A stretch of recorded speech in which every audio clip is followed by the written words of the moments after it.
Welcome to the program. It's a great joy and privilege for me to be with you on this program. நிகழ்ச்சிக்கு உங்களை அன்போடு கூட வரவேற்கிறேன். இந்த நிகழ்ச்சியிலே உங்களோடு கூட இணைந்திருப்பதில் மிகுந்த மகிழ்ச்சி அடைகிறேன். Let's bow our heads in prayer. நாம் தலைகளை தாழ்த்தி ஜெபிப்போம். Loving Heavenly Father, as we come around your word, speak to us through your word. உம்முடைய வார்த்தைக்கு நேராக கடந்து வருகிறோம். எங்களோடு கூட பேசும். Lord, there may be people that are going through difficult times. ஆண்டவரே, உம்முடைய ஜனங்கள் கடினமான நேரங்களில் போகிற சமயத்தில் May your word minister to them under their situations.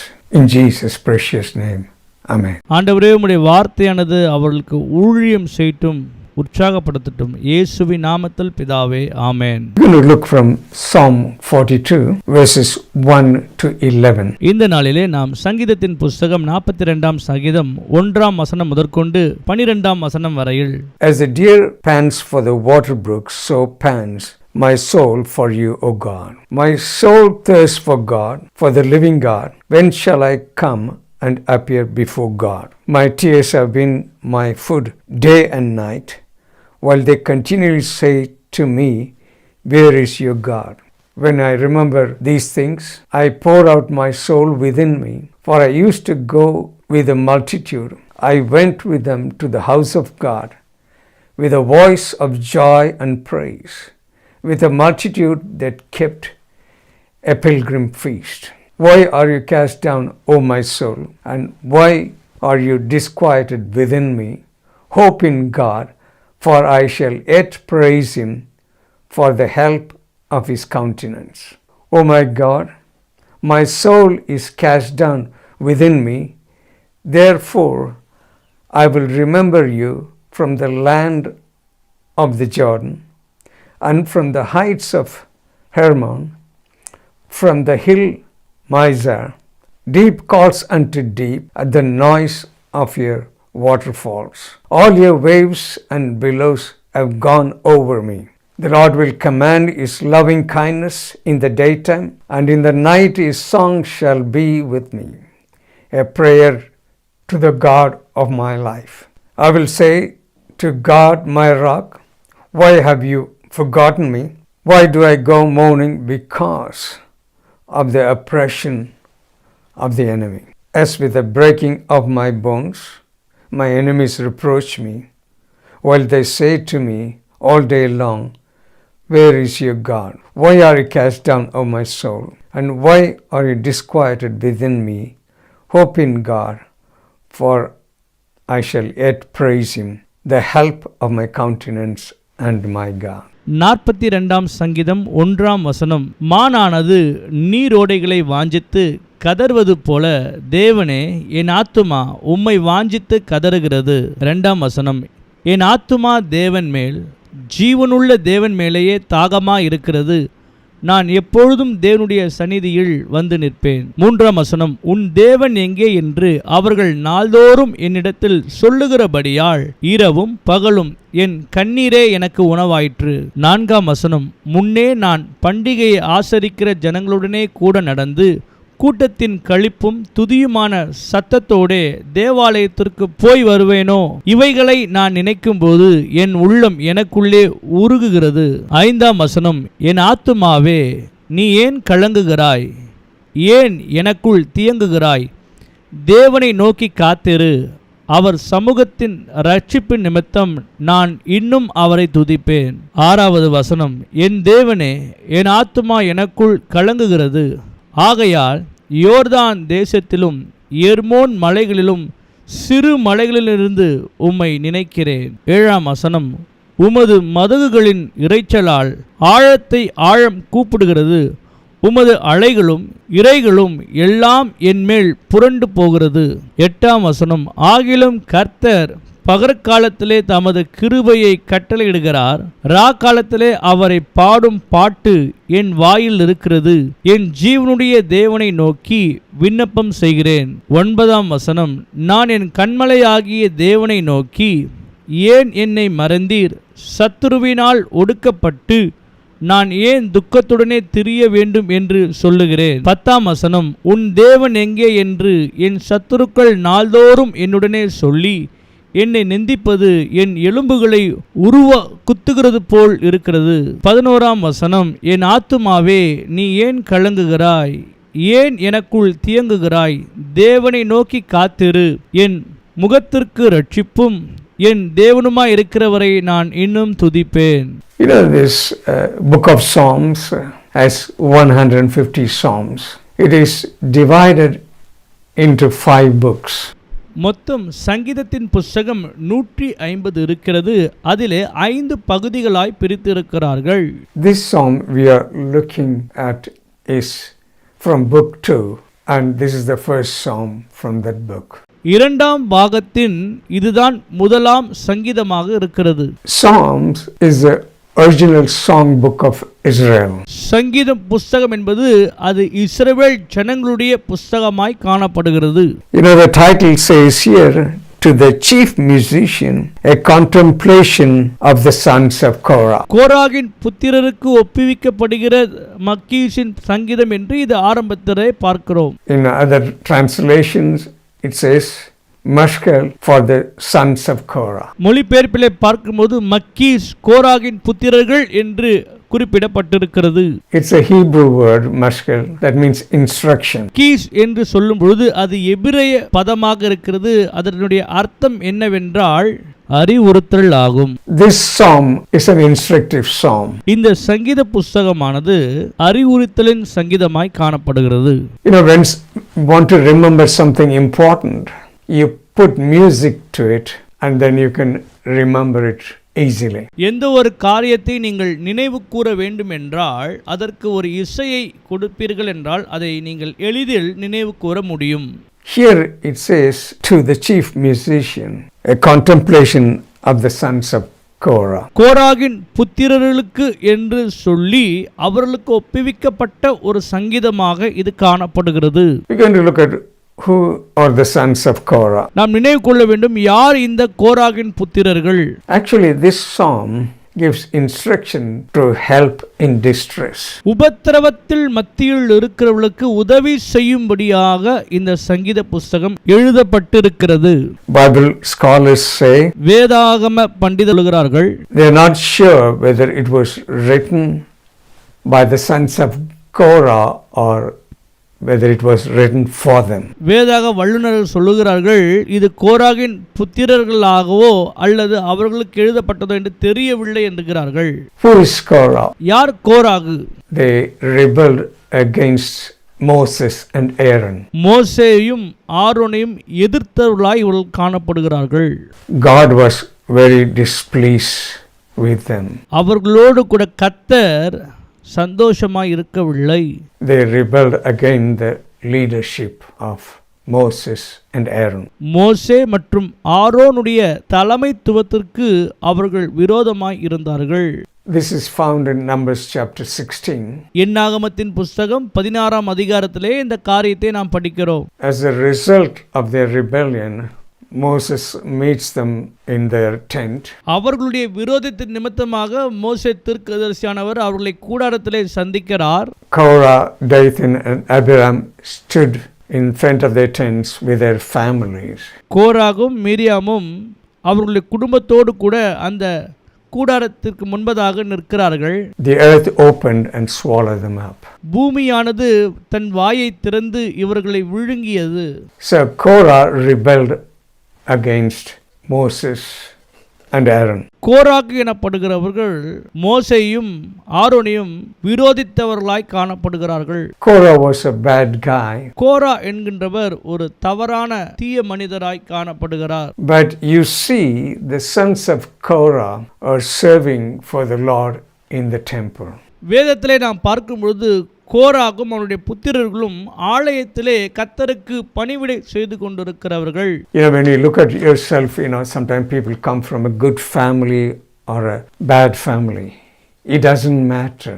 When you're born again and committed to God, God uses you. சில நேரங்களில் நாம் பார்க்கிறோம், நல்ல குடும்பத்திலிருந்து அல்லது தவறான குடும்பத்திலிருந்து எப்பேற்பட்டவர்களாக இருந்தாலும் கர்த்தர் பயன்படுத்த செய்கிறார். That's what we see here. Sons of Korah are now orchestra leaders and choral directors in the Levitical worship.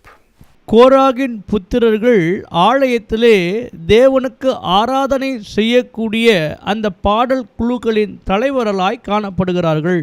They were doing that in the temple of God. தேவனுடைய ஆலயத்தில் அவர்கள் இந்த பணிவிடையை செய்து கொண்டிருக்கிறார்கள். Cast down is found 3 times in this psalm. கீழே தள்ளப்படுதல் என்கின்ற வார்த்தை 3 முறை இந்த சங்கீத புஸ்தகத்திலே நாம் பார்க்கிறோம். Cast down means it speaks of total discouragement. கீழே தள்ளப்படுதல் என்கின்ற வார்த்தை முழுமையாக ஊக்கமின்மை ஆகும். A sinking and depressing feeling. அமிழ்ந்து அழுத்தத்திற்குள் போகிற ஒரு நிலையாகும். It's like being in a state of helpless, hopeless condition. உதவியற்ற நம்பிக்கையற்ற ஒரு சூழ்நிலையில் காணப்படுகிறது போல் இருக்கும். In our life we go through difficult times. நம்முடைய வாழ்க்கையிலே கடின நேரங்களில் நான் கடந்து செல்லும் பொழுது Life is not always smooth sailing. நம்முடைய வாழ்க்கையானது எல்லா நேரங்களிலும் சுலபமாக இருக்கும் என்று சொல்ல முடியாது. There is an enemy out there, and not only that, we have to deal with situations that surround us. நம்முடைய வாழ்க்கையிலே எதிராளி என்று ஒருவன் இருக்கிறான். அது மாத்திரமல்ல, நம்முடைய வாழ்க்கையில் சில நேரங்களிலே கடினமான சூழ்நிலைகள் வருவது உண்டு. There are many problems we face in life. நம்முடைய வாழ்க்கையில் பல பிரச்சனைகளை நாம் சந்திக்கிறவர்களாய் காணப்படுவோம். As a result of that, people are distressed and cast down. அதன் விளைவாக மன சோர்வும் விழுந்து போகிற நிலைமையும் நம்முடைய வாழ்க்கையில் உண்டாகும். Here we saw that the psalm is to help people in distress. சங்கீதத்தின் புஸ்தகமானது உடைத்து போயிருக்கிற மக்களுக்கு உதவி செய்கிற ஒரு புஸ்தகமாய் இது இருக்கிறது.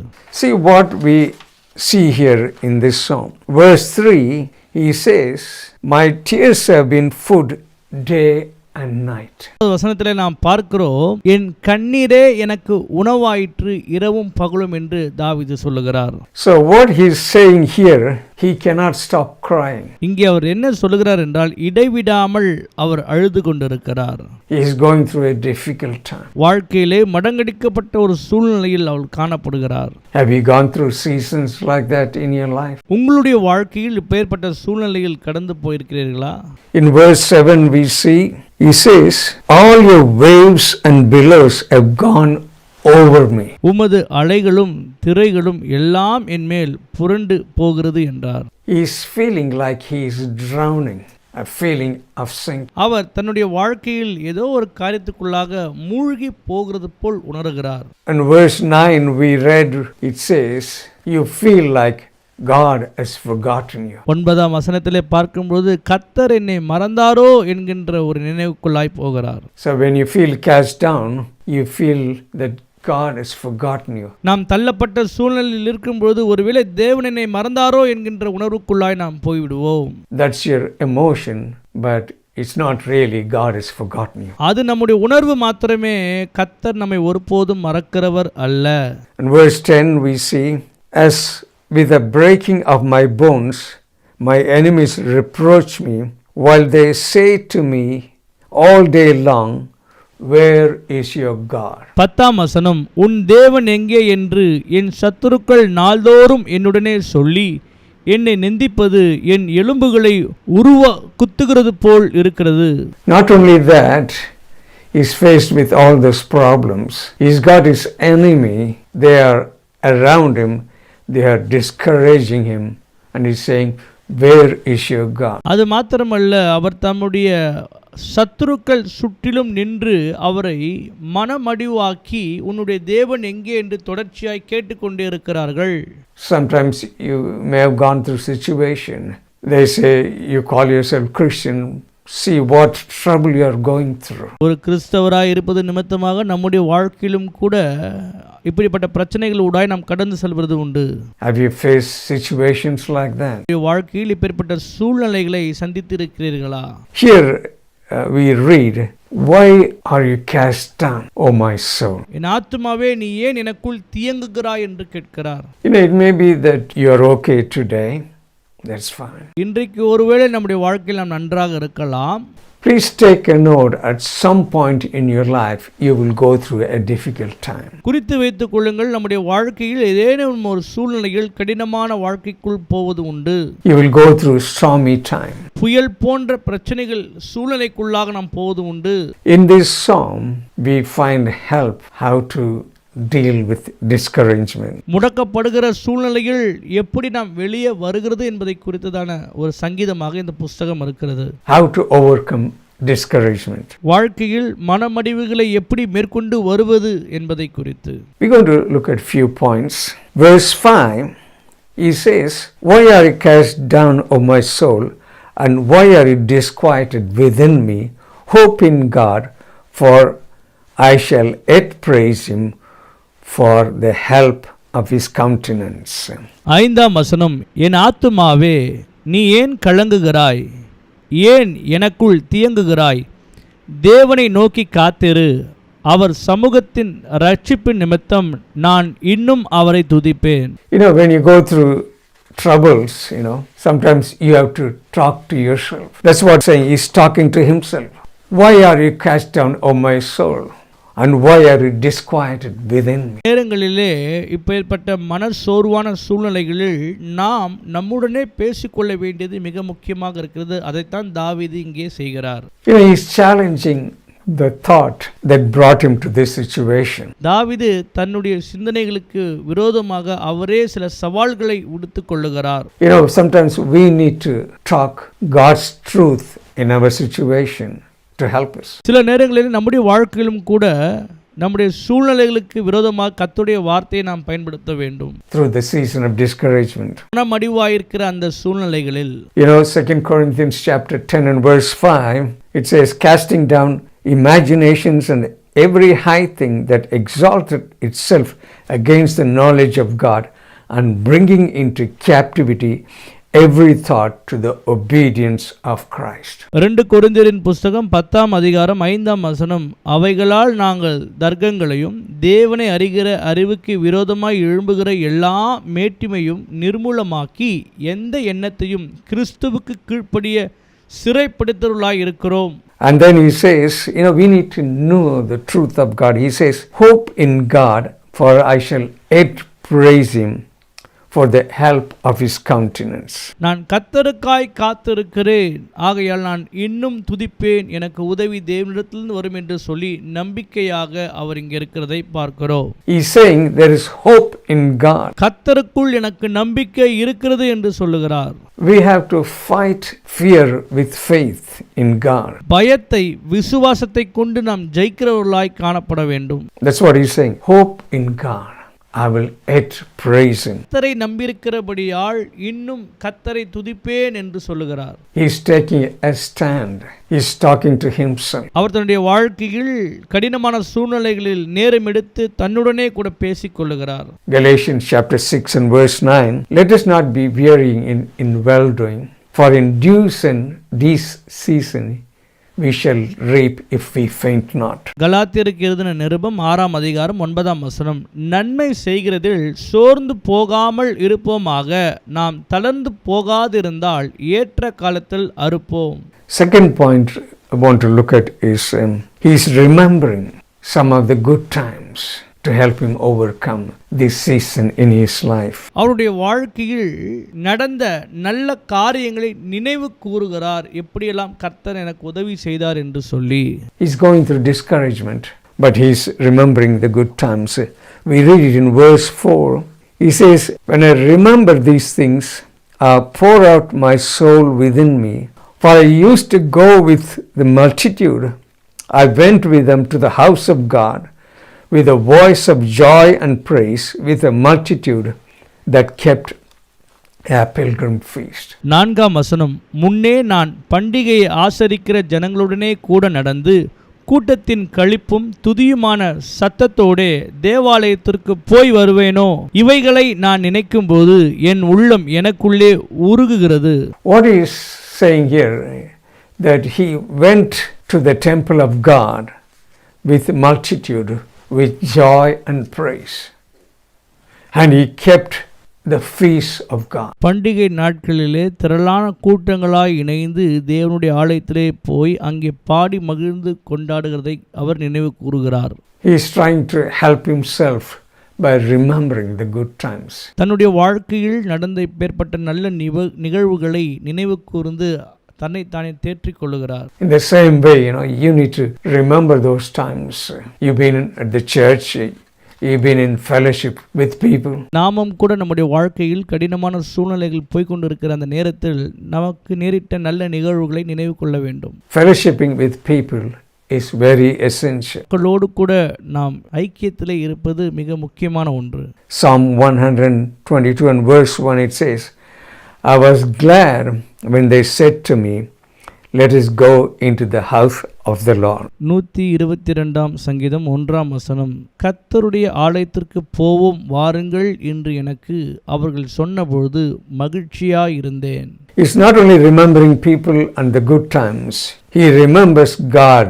நல்ல நிகழ்வுகளையும் மக்களையும் மாத்திரம் நினைவு கொள்ளவில்லை, அவர் பிரதானமாக கர்த்தரை நினைவில் கொண்டார். In verse 6 he says, therefore I will remember you from the land of Jordan, from the heights of Hermon, from the hill Mizar.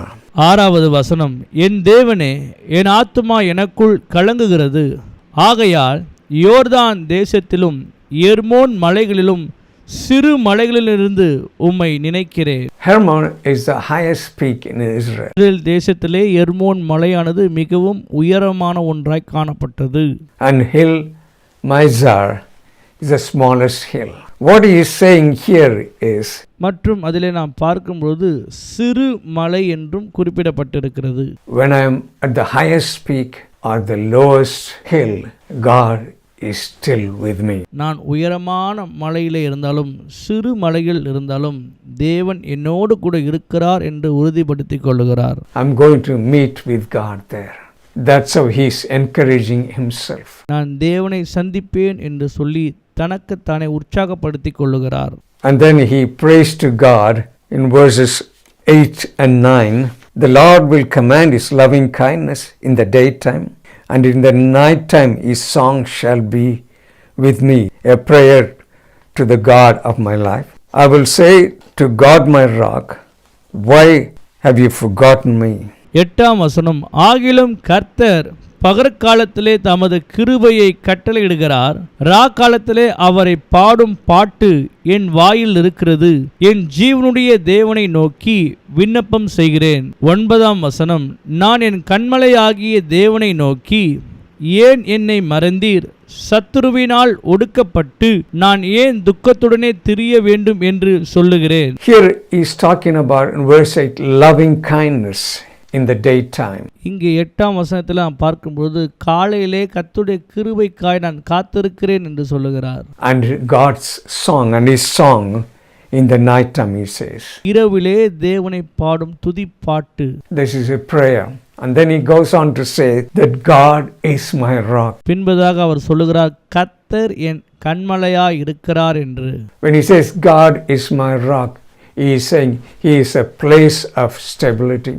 He is a place of strength and he is a place of security. கர்த்தர் என்னுடைய கண்மலை என்று சொல்லும் பொழுது நிலையாய் கர்த்தர் எனக்கு இருக்கிறவர், என்னுடைய பெலனாகிய கர்த்தர் எப்போதும் எனக்கு அவர்தான் துணை பாதுகாப்பு என்று சொல்லுகிறார். He is saying these things in order to overcome his difficult time. இப்படியெல்லாம் விசுவாச வார்த்தைகளை சொல்லி தன்னுடைய கடினமான சூழ்நிலையை கடக்க விரும்புகிறார். Finally, கடைசியாக we see in verses 1 and 2, as the deer pants for the water brooks, so pants my soul for you, O God. My soul thirsts for God, for the living God. When shall I come and appear before God? 42ஆம் சங்கீதம் 1ஆம் வசனம், மானானது நீரோடைகளை வாஞ்சித்து கதறுவது போல தேவனே என் ஆத்துமா உம்மை வாஞ்சித்து கதறுகிறது. 2ஆம் வசனம், என் ஆத்துமா தேவன் மேல் ஜீவனுள்ள தேவன் மேலேயே தாகமாய் இருக்கிறது. நான் எப்பொழுதும் தேவனுடைய சந்நிதியில் வந்து நிற்பேன். He's not mentioning his problem here. அவருடைய வாழ்க்கையில் தன்னுடைய பிரச்சனைகளை இங்கே அவர் பதிவு செய்யவில்லை. He's asking more and more of God. அவர் இன்னும் அதிகமாய் கர்த்தரை நோக்கி கூப்பிடுகிறார். He is thirsty for God. As the deer pants for the water, I long for you, God. மானானது நீரோடை வாஞ்சிப்பது போல தேவனே உம்மேல் என் ஆத்துமா தாகமாய் இருக்கிறது என்று சொல்லுகிறார். And he's saying, my soul thirsts for God, for the living God. என்னுடைய ஆத்துமா ஜீவனுள்ள தேவன் பேரிலே தாகமாய் இருக்கிறது என்று சொல்லுகிறார். As we close, when we cry to him, he will refresh us with more of his presence. முடிவு செய்வதற்கு முன்பதாக நாம் தேவ சமூகத்திலே காத்திருந்து கெஞ்சி கதறும் பொழுது அவர் தம்முடைய பிரசன்னத்தினால் நம்மை நிறைக்கிறவராய் காணப்படுவார். பிரியமானவர்களே, Maybe you are going through a difficult time. ஒருவேளை நீங்கள் கடினமான சூழ்நிலைகள் ஊடாய் கடந்து சென்று கொண்டிருக்கலாம். Maybe you are feeling like you are sinking. ஒருவேளை நீங்கள் ஏதோ மூழ்கடிக்கப்படுகிறது போல் உணரலாம். Maybe you are feeling like there is hopeless and helpless situation. ஒருவேளை உங்களுடைய வாழ்க்கையிலே நம்பிக்கையற்ற உதவியற்ற ஒரு சூழ்நிலையில் நீங்கள் இருக்கலாம். But in this psalm we see how the psalmist encouraged himself. ஆனால் எப்படி இந்த சங்கீதமானது தாவீதை உற்சாகப்படுத்தி கொண்டு போனது என்பதை பார்க்கிறோம். He longed to be in the presence of God. தேவ சமூகத்திலே இருப்பதற்கு நாம் காத்திருப்போம். We're going to close with a prayer. Maybe you're facing a difficult situation, a stressful situation. As we pray, believe and agree with me that God will meet your need. நாம் இப்போது ஜெபம் செய்து நிறைவு செய்ய போகிறோம். ஆக உங்களுடைய வாழ்க்கையிலே நீங்கள் போய்கொண்டிருக்கிற கடினமான சூழ்நிலைகள் மத்தியிலே இந்த ஜெபத்தை செய்யும்பொழுது கர்த்தர் நிச்சயமாக சூழ்நிலைகளை மாற்ற போதுமானவராய் இருக்கிறார். Loving Heavenly Father, I come before you. Thank you for your word. அன்பின் பரலோக பிதாவே, உம்முடைய சமூகத்திற்கு நேராய் வருகிறோம். உம்முடைய வார்த்தைக்காக நன்றி. There is hope in you, God. உமக்குள் எங்களுக்கு ஒரு நம்பிக்கை இருக்கிறது தேவனே. As the psalmist said, for I'll yet praise him for the help of my countenance and my God. எனக்கு உதவி வரும் கண்மலைக்கு நேராக நான் இன்னும் அதிகமாய் துதிப்பேன் என்று சங்கீதக்காரனாகிய தாவீது சொல்கிறது போல, when we go through difficult times, you are with us. Lord, I pray at this moment that you will minister to each and every one of us. கடினமான பாதையில் சென்று கொண்டிருக்கிற உம்முடைய பிள்ளைகள் ஒவ்வொருவருக்கும் கர்த்தருடைய வார்த்தையான இந்த வேளையிலே ஊழியம் செய்கிறதுக்காக நன்றி செலுத்துகிறோம். Meet every need, set them free and send them necessary help, because you are our rock, you are our security and our safety. In Jesus' mighty name. Amen. ஆண்டவரே, உம்முடைய ஜனங்களுடைய வாழ்க்கையில் இப்பொழுது காணப்படுகிற அனைத்து தேவைகளையும் நீர் சந்திக்கும்படியாக ஜெபிக்கிறோம். ஏனென்றால் நீரே எங்களுடைய கண்மலை, எங்களுடைய கோட்டை, எங்களுடைய பாதுகாப்பு, எங்களுடைய அரணாய் நீர் இருக்கிறீர். எல்லாவற்றையும் உம்முடைய ஜனங்களுக்காக செய்து முடிக்கிறதுக்காக நன்றி. இயேசுவின் நாமத்தில் பிதாவே, ஆமென். God bless you and we'll see you in the next program. கர்த்தர் உங்களை ஆசீர்வதிப்பாராக. அடுத்த நிகழ்ச்சியிலே உங்களை சந்திக்கிறேன்.